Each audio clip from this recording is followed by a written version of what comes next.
Am I overreacting? My boyfriend's girl best friend is way too flirty, and I don't know how to deal with it.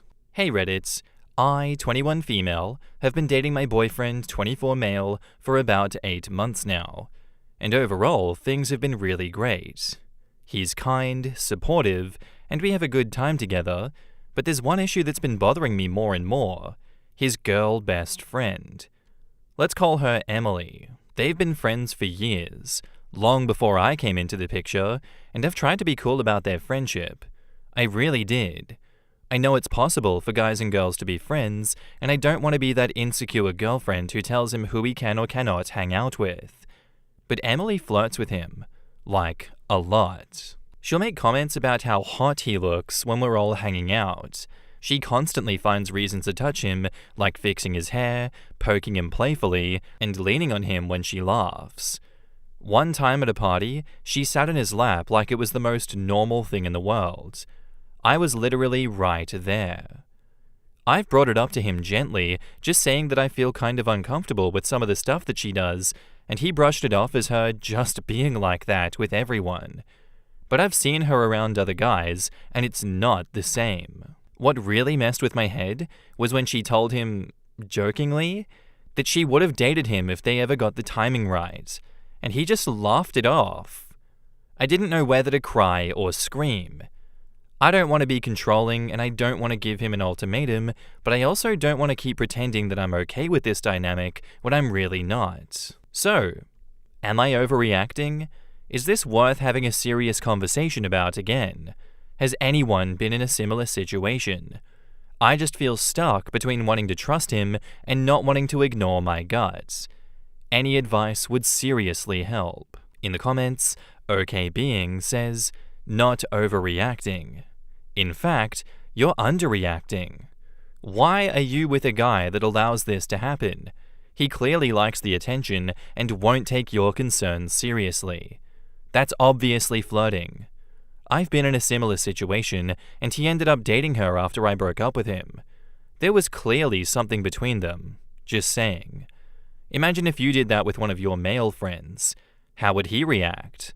My guess is he'd probably be pissed, which should tell you something. He knows it's wrong, but doesn't care.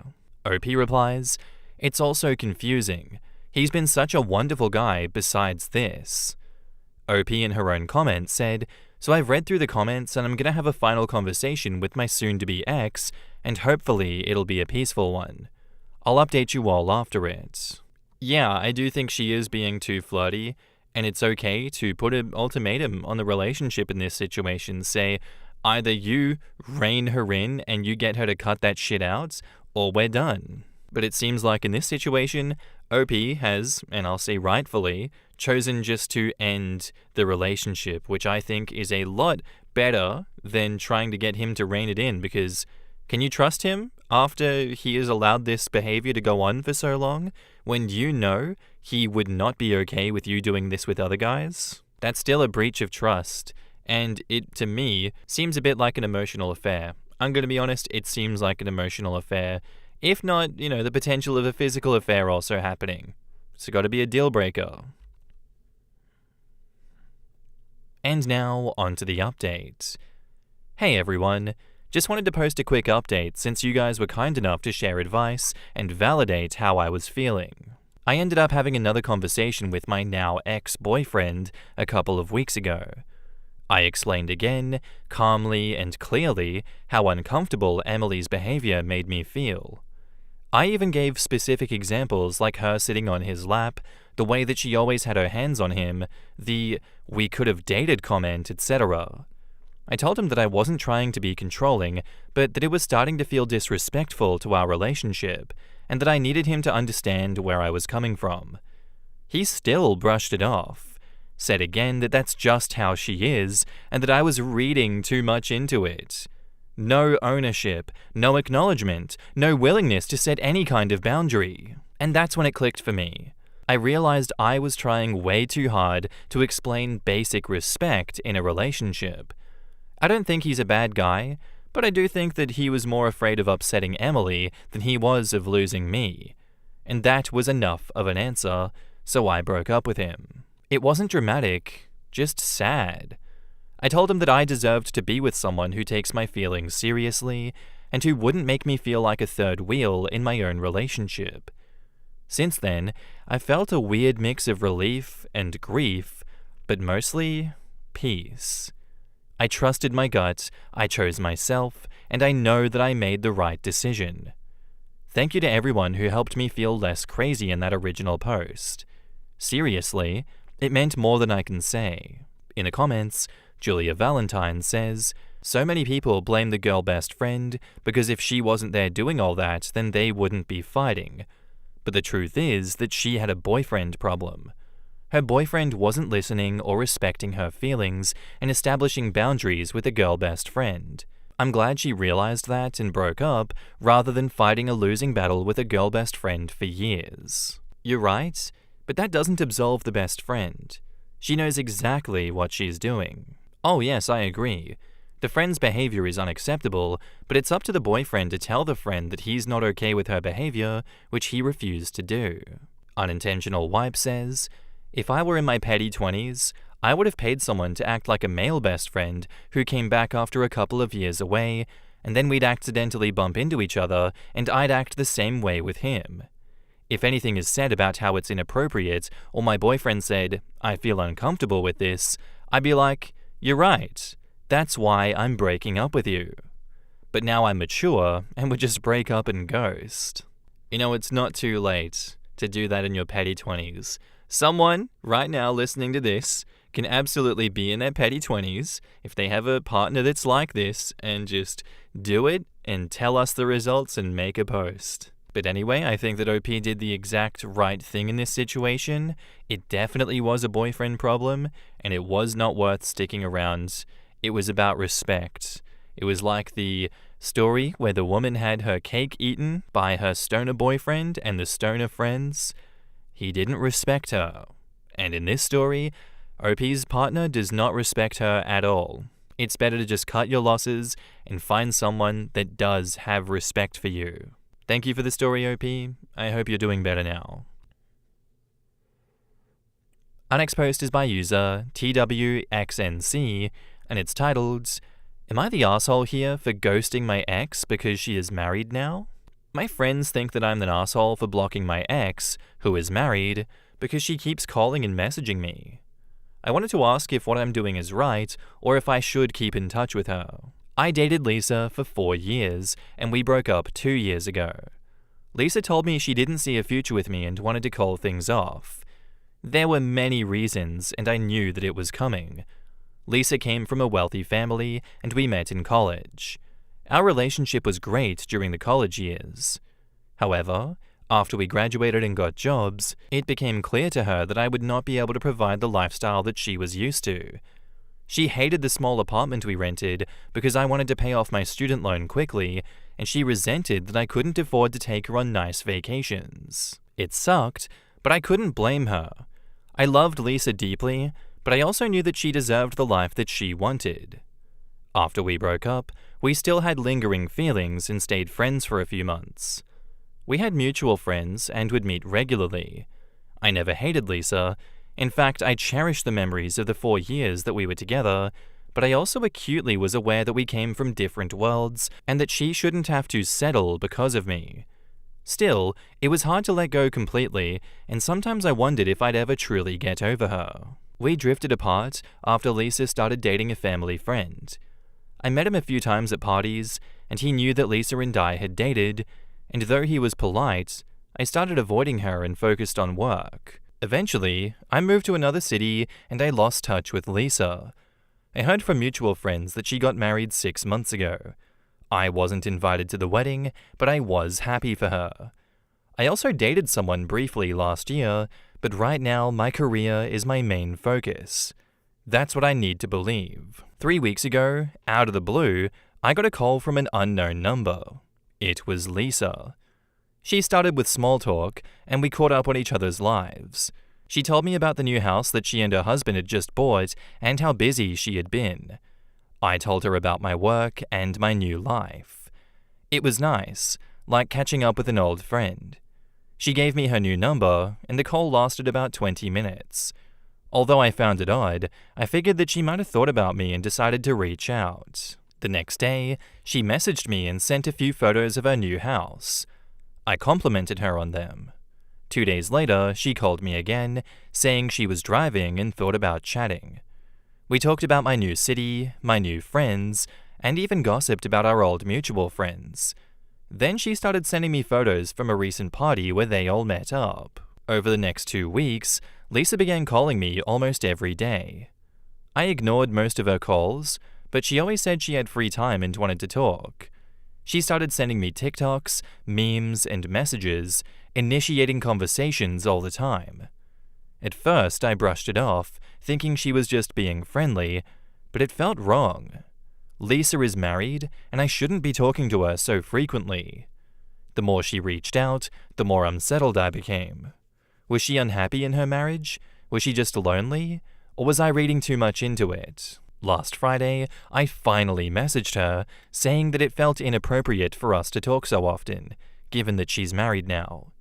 She replied almost immediately, saying that there's nothing wrong with us being good friends like before. I didn't want to continue, so I told her that we needed to stop talking for a while because I needed to focus on work. And after that, I blocked her number. She called our mutual friend Jess, crying about how I was rude, and blocked her. Jess told our other friends, and some of them called me, saying that I was being unreasonable to treat Lisa that way and to cut her off.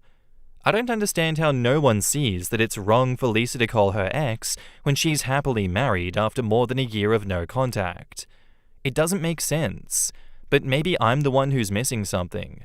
Am I being unreasonable with Lisa, or was it right for me to block her for both of our sakes? And if I'm right, why do I still feel so conflicted? In the comments, not the asshole. Simple question and test. Ask her, since there's nothing wrong with us being good friends, does her husband know, and can she add him to the text group? I'm pretty sure we both know the answer. Not the asshole. She wants you as her side piece. Don't play her game. Let her live her boring life with her boring husband. She's bored with a lifestyle that you couldn't provide. She's missing what you had, and it will turn into an affair. Maybe her husband is gay and is hiding in their marriage so that he doesn't lose his inheritance. No matter the reason, not the asshole. Yeah, it's definitely an inappropriate situation, and you definitely need to cut contact with her as soon as possible. It's not okay for her to be contacting you this much.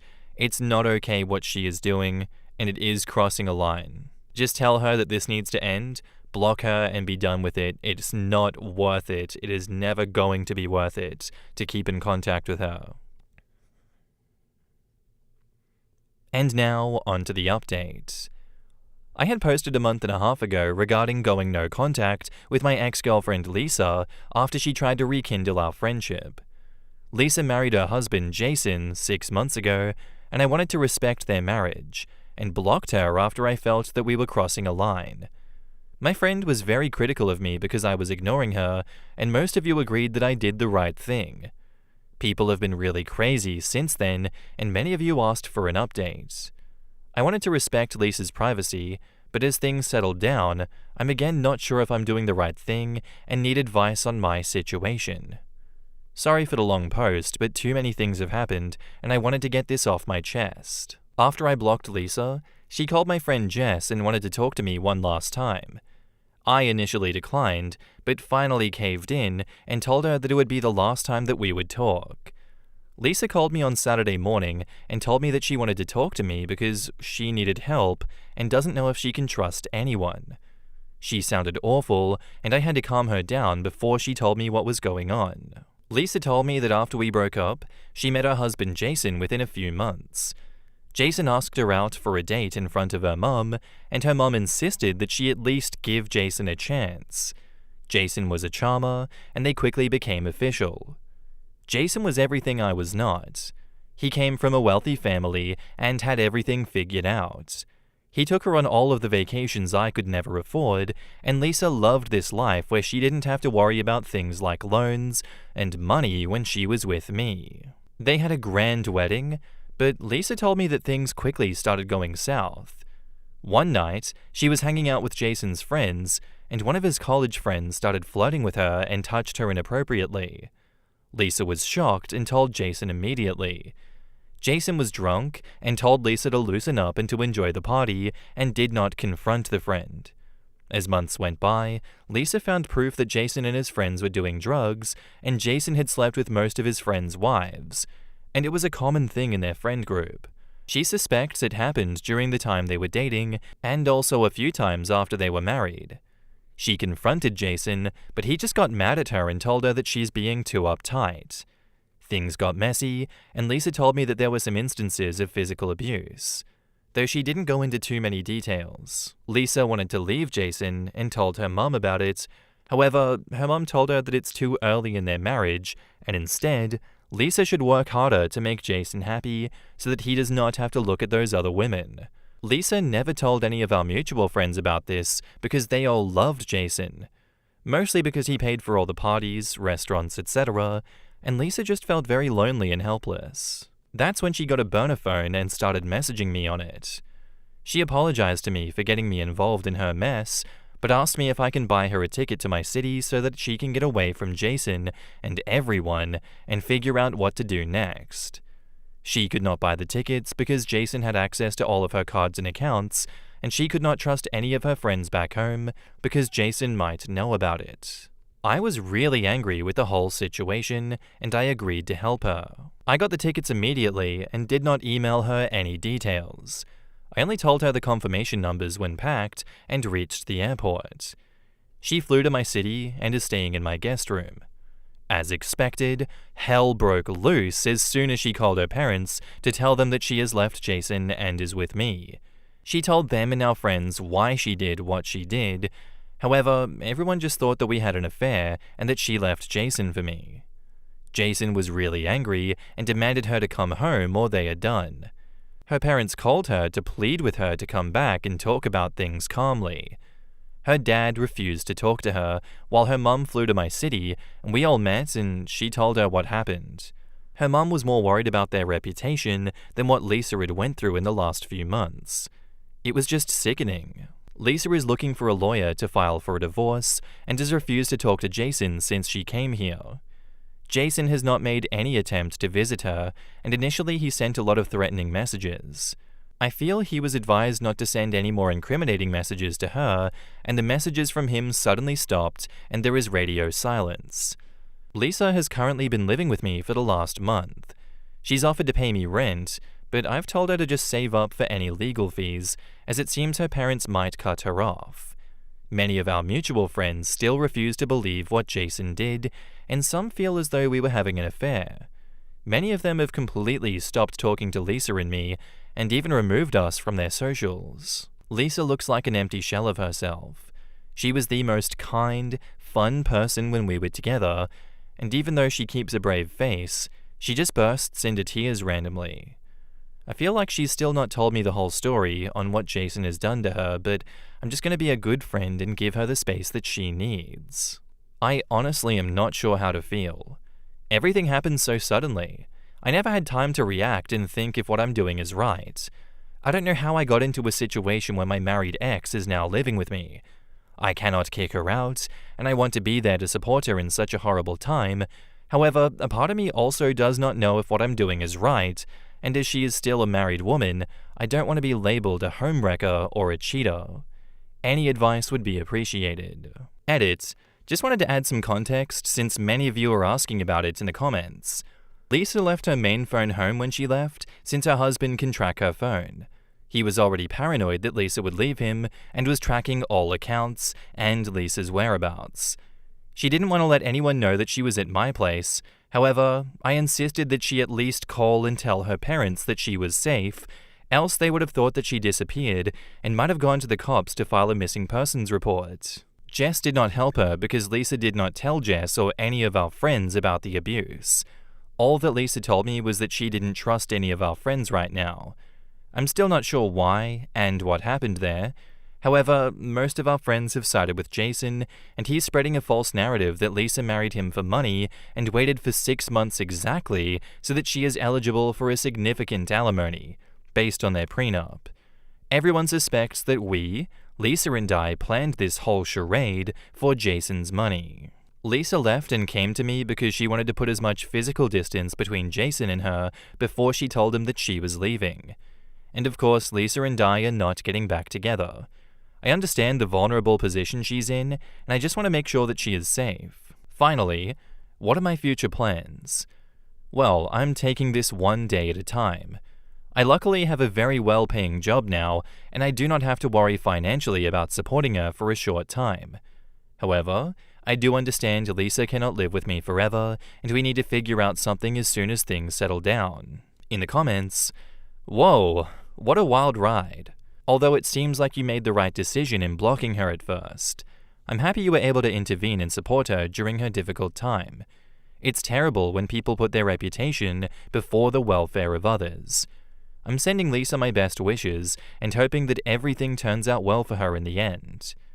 OP says, it's just crazy to see Lisa go through so much in the last few months and no one is standing in her corner.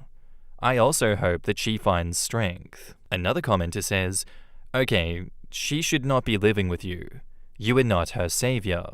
Maybe what she's telling you is true, and maybe it's exaggerated to gain your sympathy. She needs to end her marital relationship and deal with her baggage from that before jumping back in with you. All of the reasons that she threw you over for her husband still exist. She is still married, period. She can go live with her parents. If he has money and she doesn't, it could be a long, messy divorce. Step back and let her deal with her crap. And now, onto the second update. I wrote about my ex Lisa contacting me 7 months ago. She wanted to be friends, but I ended up ghosting her because she was married. She was able to escape her abusive marriage, and I had been helping her over the last 7 months to get her life back on track. A lot of you have been messaging me for the last few months regarding the update. I think we have some resolution now, and in my opinion, a semi-happy one. After Lisa left Jason around 6 months ago, she came to my town. It looked horrible as I was her ex-boyfriend, and her parents and our friends flipped on us. It didn't help that Jason, her husband, went around telling everyone that we were having an affair and that she left him for me. In reality, Jason was abusive to her, and her parents and most of our friends refused to help her. She reached out to me because I lived halfway across the country, and she just wanted to get some distance from the situation before filing for divorce. I took everyone's advice, and we got her an apartment near me immediately after I wrote the previous update. Her mum refused to acknowledge the situation and called her a lot of names, but her dad secretly helped her financially for a while, and she was able to get on her feet. Jason kept on harassing her and leaving nasty messages, and suddenly tried to love bomb her and send her flowers, etc. Lisa filed for divorce around 4 months ago. Initially, Jason tried to fight it and make her life hell. However, Lisa gave all of the evidence that she had against Jason. Text messages, proof of him cheating, etc. to her lawyers, and they negotiated with Jason's lawyers for an uncontested divorce.